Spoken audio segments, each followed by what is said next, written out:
अमन नाम का एक लड़का फॉरेन में अपनी पढ़ाई करने के लिए गया था, जिसे पैसे की कोई कमी नहीं थी। उसके घर में उसकी माँ काव्या के सिवा और कोई नहीं था। काव्या भारत में अकेले ही रहती थी। जब अमन को छुट्टी होती थी तभी अमन भारत आ पाता था। अब कुछ ही दिनों में अमन की पढ़ाई पूरी हो गई और अमन को वहाँ पर एक अच्छी सी नौकरी लगी थी। 3-4 साल गुजर चुके थे। अमन अपनी माँ से मिलने के लिए नहीं आ पा रहा था। अमन एक सरप्राइज प्लान करता है और किसी को बिना बताए भारत अपने घर आता है। अमन के घर में प्रिया नाम की एक नौकरानी काम करती थी, जो काव्या का हर काम किया करती थी और उसी के साथ उसके घर में रहती थी। अमन को प्रिया के बारे में कुछ भी पता नहीं था। जब अमन घर आता है तो अभी तो बहुत रात हो गई है। माँ भी अभी सो रही होगी। मैं ऐसा करता हूँ, चुपके से माँ के कमरे में चला जाता हूँ। माँ उठते ही मुझे देखकर सरप्राइज हो जाएगी। अमन अपने माँ के कमरे में जाकर अपनी माँ के बेड के पास बैठ जाता है। दूसरे दिन सुबह प्रिया हर रोज की तरह काव्या के कमरे में आती है तो देखती है, अरे ये यहाँ कौन बैठा है? कहीं ये चोर तो नहीं? चोर चोर चोर! प्रिया जोर जोर से चिल्लाने लगती है। साथ ही वो काव्या को कुछ कर न ले, इसीलिए प्रिया अमन को पीटने लगती है और माँ जी उठ जाइए, माँ जी जल्दी से उठ जाइए, घर में ये चोर घुस आया है माँ जी। काव्या हड़बड़ाकर उठते हुए, चोर? अरे कहाँ है चोर? अरे मैं चोर नहीं हूँ, क्या तुम पागल हो गई हो? छोड़ दो मुझे। तुम कौन हो और मेरे घर में क्या कर रही हो? अमन तुम कब आए बेटा? प्रिया छोड़ दो उसे, वो चोर नहीं है, ये मेरा बेटा अमन है। मैं तुम्हें हमेशा जिसके बारे में बताती हूँ ना, वही, ये मेरा शैतान लाडला बेटा है। काव्या उसे गले लगा लेती है। बेटे कितने दिन बीत गए तुम्हें देखे। मैं आज बहुत खुश हूँ, लेकिन आने से पहले बताना चाहिए था ना। तभी प्रिया, मुझे माफ कर दीजिए साहब। ठीक है ठीक है। वैसे तुम हो कौन? अरे बेटा ये हमारी काम वाली है, जो हमारी कामिनी मौसी थी, उनकी लड़की प्रिया। अच्छा, कामिनी मौसी की बेटी। लेकिन मौसी कहाँ है? बचपन में मुझे कितना खाना खिलाती थी। मुझे बड़े प्यार से संभाला था मौसी ने। बेटा कामिनी कुछ दिनों से बहुत बीमार थी, उसी में उसका देहांत हो गया और तभी से प्रिया यही रहती है। अमन प्रिया को देखते ही मन सोचने लगता है, कितनी सुंदर है प्रिया। प्रिया इतनी सुंदर थी कि उसे देखकर कोई भी उसे देखता ही रह जाए। वो घर के सारे काम भी बड़े अच्छे से करती थी। धीरे धीरे अब अमन को प्रिया पसंद आने लगी और अब अमन प्रिया से बातें करने के बहाने ढूंढने लगा। वो किचन में जाकर प्रिया से, प्रिया मुझे एक अच्छी सी चाय बना कर देना। जी अभी बना कर देती हूँ। प्रिया तुम्हें पता है, मेरे बचपन में माँ को कभी वक्त ही नहीं मिलता था। पिताजी के देहांत के बाद माँ कंपनी संभालने में व्यस्त रहती थी, तो कामिनी मौसी ही मुझे बड़ा लाड प्यार करती थी। अमन अब प्रिया से हमेशा इधर उधर की बातें करने लगा, प्रिया के बारे में और जानकारी हासिल करने लगा। अब अमन ने भारत में ही अपना जॉब ढूंढ लिया था। कुछ महीने बीत जाते हैं। एक दिन अमन अपने माँ के पास जाता है और माँ से, माँ मैं एक लड़की से प्यार करता हूँ और उससे शादी भी करना चाहता हूँ। अरे वाह, कौन है वो खुशनसीब? मुझे जल्दी से मिलवा दे उस लड़की से, मैं भी तो देखूं मेरे बेटे की पसंद। अरे माँ, आप उससे मिल चुकी है और उससे घर के काम भी करवा चुकी है। क्या? ऐसे कैसे हो सकता है? तुम तो अभी अभी इंडिया आए हो। माँ मैं प्रिया के बारे में बात कर रहा हूँ। मैं प्रिया से शादी करना चाहता हूँ। अमन क्या तुम्हारा दिमाग तो खराब नहीं हुआ? तुम घर की नौकरानी से शादी करना चाहते हो? वो एक नौकरानी है, तुम्हें समझ में भी आ रहा है तुम क्या बोल रहे हो? माँ प्रिया दिखने में बहुत खूबसूरत है और वो घर के सारे काम भी तो अच्छे से कर लेती है, और आपको क्या चाहिए? लेकिन वो एक नौकरानी है, वो कहा और हम कहा, और तो और वो पढ़ी लिखी भी नहीं है। तो क्या हुआ माँ, वो भी तो एक इंसान ही है ना। मुझे प्रिया बहुत पसंद है, मैं उससे ही शादी करूंगा। मैं उससे बहुत प्यार करता हूँ माँ।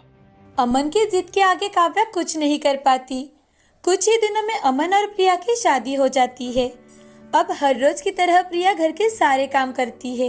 एक दिन अमन प्रिया से, प्रिया हम दोनों के लिए एक बढ़िया सी चाय बना के लाओ। जी अभी बनाती हूँ। प्रिया चाय बनाकर घर के गार्डन में लेकर जाती है और झूले के पास नीचे बैठ जाती है। अरे प्रिया तुम नीचे क्यों बैठी हो? यहाँ आओ, यहाँ पर बैठो। जी वो मुझे यही आदत है। अरे प्रिया, अब तुम इस घर की बहू हो, ऊपर झूले पर बैठो। नहीं, वो मुझे आदत नहीं है तो अच्छा नहीं लगता। मैं यही ठीक हूँ। अच्छा बाबा, तो चलो मैं भी तुम्हारे साथ नीचे ही बैठ जाता हूँ। प्रिया और अमन दोनों नीचे बैठकर चाय पीते हैं।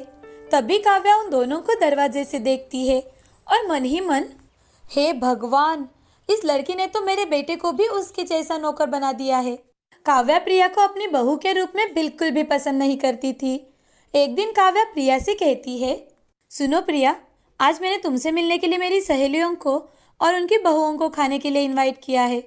तुम हमेशा एक बात याद रखना कि अब तुम नौकर नहीं, इस घर की बहू हो, तो अच्छे से बंधन के नीचे आना और नौकरों वाली कोई हरकत मत करना। काव्या प्रिया को मॉडर्न ड्रेस पहनने के लिए देती है तो प्रिया उसमें कंफर्टेबल नहीं होती, लेकिन सास ने दिया है इसीलिए प्रिया उसे पहनती है। थोड़ी देर में काव्या की सारी सहेलियां अपनी बहू के साथ आती है। उन सबकी बहुएं मॉडर्न होती है। प्रिया सास ने दिए हुए कपड़े और सैंडल पहनकर नीचे आ जाती है।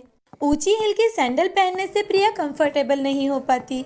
सही बैलेंस ना होने की वजह से सबको कोल्ड ड्रिंक देते वक्त काव्या की सहेली के कपड़ों पर उसके हाथ से सारा कोल्ड ड्रिंक गिर जाता है।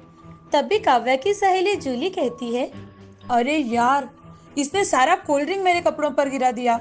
मालूम है कितनी महंगी ड्रेस है ये? तुमने कभी पहले ऐसी ड्रेस देखी भी है? तभी रीटा वहां आकर, अरे नौकरों की अच्छे कपड़े और ऊंचे सैंडल पहनने की औकात ही नहीं होती। क्या पता ये अमन को कैसे पसंद आ गई। विदेश में रहकर भी ये अनपढ़ और गंवार औरत से शादी कर ली उसने। रीटा की बातें सुनकर काव्या गुस्से से प्रिया से कहती है, प्रिया, एक काम ढंग से नहीं होता तुमसे। काव्या की सहेलियां प्रिया से नौकरों की तरह काम करवाती है, साथ ही उसे बार बार ये याद दिलाती है कि वो एक नौकरानी थी। ये देखकर काव्या को बहुत बुरा लगता है। वो अपनी सहेलियों से, अरे ये मेरी बहू है, कोई नौकरानी नहीं। तुम मेरी बहू से ऐसा काम नहीं करवा सकती। मैंने तुम लोगों को यहाँ मेरे बहू से मिलवाने के लिए बुलाया था। काव्या, तुम्हें ऐसी अनपढ़ और गंवार बहू मिली है तो उसे ऐसे नौकरों की तरह काम करवाया तो उसमें कौन सी बड़ी बात है? पहले से तो वो नौकर ही थी ना। हाँ हाँ, तू कौन सी फेमस है? अपनी बहू को तो देख कैसे अजीब कपड़े पहन के आई है। और तेरी बहू क्या राजकुमारी थी जहाँ से तू उसे लेकर आई है? देखो काव्या, तुमने मुझे और मेरी बहू को कुछ कहा तो हम यहाँ से चले जाएंगे और फिर मैं तुम्हारे घर कभी नहीं आऊंगी। अरे तू गुस्सा क्यों कर रही हो? कोल्ड ड्रिंक पी, खाना खा और मजे कर। प्रिया बहू, तुम अभी एक भी काम नहीं करोगी। रमा को कहकर खाना परोस दे और तुम्हें जो कपड़े कंफर्टेबल लगते हैं वो पहनकर नीचे खाना खाने के लिए आ जाओ। प्रिया अपने रूम में जाती है और एक अच्छी सी साड़ी पहनकर नीचे आ जाती है। काव्या की सारी सहेलियां उसकी ओर देखती है तो बस देखती ही रह जाती है। प्रिया साड़ी में बिल्कुल रानी जैसी लग रही थी, लेकिन फिर भी काव्या की सहेलियां काव्या को चिढ़ाते हुए, काव्या, तुम्हारी बहू तो बहुत ही सुंदर है। ये नौकरानी तो सच में किसी रानी से कम नहीं लग रही। और हंसते हुए काव्या की सारी सहेलियां एक साथ मिलकर खाने के टेबल के पास जाने लगती है। तभी रीटा की बहू करीना वहां आ जाती है और काव्या की मेड रमा करीना से कहती है, तुम इतनी लेट क्यों आई हो? तुम्हें मालकिन ने जल्दी बुलाया था ना? चलो अभी खाना परोसने में मेरी मदद करो। What the hell are you? मैं क्या तुम्हें काम वाली दिख रही हूँ? नौकर हो, नौकर जैसे रहे और इंग्लिश झाड़ना बंद कर। मेम साहब ने देखा तो गुस्सा कर देंगी। ए हेलो, मैं रीटा जी की बहू करीना हूँ। अपनी औकात में रहकर बात करना। मेड हो, मेड की तरह रहना सीखो। बदतमीज कही की, मुझे काम करने को कहती है। काव्या की मेड रमा हड़बड़ाते हुए, माफ कर देना मेम साहब, मुझे लगा मेरी दूसरी काम वाली पार्टनर है। वो आप ऐसे फटे कपड़े पहनकर आई है तो मुझे लगा वही है। व्हाट अ नॉनसेंस, ये तो स्टाइल है स्टाइल। तुम्हें क्या पता कपड़ों के बारे में? अपना काम करो चुपचाप। प्रिया किचन का सारा काम देखकर जब डाइनिंग टेबल के पास आती है तो करीना प्रिया से कहती है, यहाँ तो तुम्हें बैठने के लिए कुर्सी खाली ही नहीं है, तो तुम ऐसा करो, अपना प्लेट लेकर वहाँ नीचे बैठ जाओ। प्रिया खाने की थाली लेकर नीचे खाना खाने के लिए बैठती है। उसमें उसे कोई शर्म नहीं आती। ये देखकर काव्या की सारी सहेलियां प्रिया के ऊपर हंसने लगती है। तब काव्या अंदर से आकर देखती है और प्रिया से, प्रिया, तुम अब ये क्यों भूल जाती हो कि तुम अब इस घर की बहू हो, नौकर नहीं। माँ जी, मैं वही टेबल के पास कुर्सी पर बैठना चाहती थी, लेकिन वहाँ जगह नहीं थी। काव्या, तुम ये क्यों भूल जाती हो कि नौकरों की औकात नौकरों जैसी होती है। उन्हें कैसे भी रखो, उनकी आदतें कभी नहीं सुधरती। तभी अमन बाहर से आ जाता है। उनकी सारी बातें अमन ने सुन ली थी। प्रिया को भी इन सारी बातों से बहुत दुख हुआ था। उसे बुरा भी लगा, लेकिन उसने कुछ भी नहीं कहा। अपने चेहरे पर उसकी शिकन तक नहीं आने दी। काव्या की सारी सहेलियां चले जाने के बाद काव्या ने प्रिया को बहुत खरी खोटी सुनाई और प्रिया से, निकल जाओ तुम मेरे घर से, मेरी और कितनी बेइज्जती करवाओगी। नहीं माँ जी, ये आप क्या कह रही हो। माँ, तुम ये क्या कह रही हो? प्रिया को अपनी आदतें बदलने के लिए, सब चीजें सीखने के लिए थोड़ा टाइम तो लगेगा ही ना। तो ठीक है, जब तक ये सब कुछ सीख नहीं लेती तब तक के लिए तुम इसे घर से बाहर भेज दे। मैं इसे और बर्दाश्त नहीं कर सकती। ठीक है माँ, अगर आप ऐसा चाहती हो तो हम दोनों इस घर से निकल जाएंगे। मैंने भी आपकी सहेलियों की सारी बातें सुन ली थी, फिर भी मैं चुप बैठा ताकि आपको कोई कुछ न कह सके। ठीक है, तो तुम भी निकल जाओ यहाँ से। शायद यही दिन देखने के लिए मैंने तुम्हें पाला पोसा और इतना बड़ा किया था। अमन और प्रिया घर से बाहर जाने के लिए निकलते हैं, तभी अचानक से काव्या सीढ़ियों के ऊपर से पैर फिसल कर गिर जाती है और उसके पैर में फ्रैक्चर हो जाता है। डॉक्टर काव्या को बिस्तर से उठने के लिए भी मना करते हैं। उन दिनों प्रिया काव्या की बहुत सेवा करती है। प्रिया काव्या को बिस्तर से उठने भी नहीं देती थी। प्रिया काव्या की दिन रात सेवा करती है। कुछ दिनों बाद काव्या एकदम ठीक हो जाती है। तब अमन काव्या के पास आकर, माँ, अब हमारे जाने का समय हो गया है। आपकी तबीयत ठीक नहीं थी, इसलिए हम यहाँ रुक गए थे, लेकिन अब हमें यहाँ से जाना होगा। आप अपना ख्याल रखना। नहीं बेटा, मुझे माफ कर दो। प्रिया बेटी, तुम भी मुझे माफ कर दो। मेरी बहू बहुत अच्छी लड़की है। मैं प्रिया की अच्छाई को देख नहीं पाई, बस इसकी कमियां ही निकालती रही। प्रिया ने मेरी तुम्हारी गैर हाजिरी में बहुत सेवा की है और इस बार भी, लेकिन मैं ही गलत थी जो हमेशा इसे नौकर समझती रही।